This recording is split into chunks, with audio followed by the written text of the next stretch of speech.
Yes, ma'am. With regards sa itong araw ng kagitingan, how crucial it is, ma'am, nga taliwala sa kadugay na sa panahon, ma'am, no, nga nagsakripisyo itong mga war veteran that we will continue to remember their sacrifice, especially, ma'am, kani sa itong mga kabatanunan po.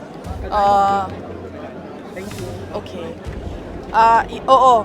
Napakahalaga ng ating commemoration ng Araw ng Kagitingan ngayong araw na ito dahil kailangan natin maalala at kailangan malaman ng ating mga anak yung sakripisyo ng sundalo para tayo ay mamuhay ng mapayapa dito sa ating bansa. Pero sabi ko nga kanina doon sa aking speech, sadly, the state of the nation has failed the Filipino soldier. Kung nakikita nyo, there is an absence of an independent foreign policy framework para sa ating bayan.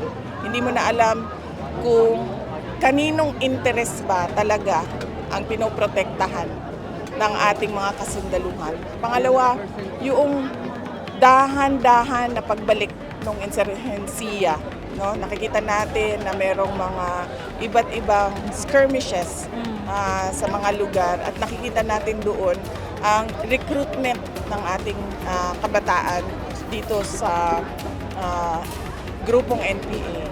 At pangatlo ay yung faltering ng Bangsamoro peace process.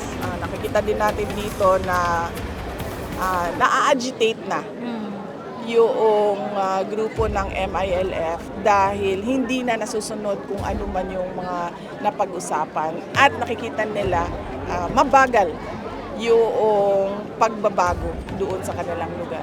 Thank you, ma'am. We have Sir Argel from GMA. Sir Argel.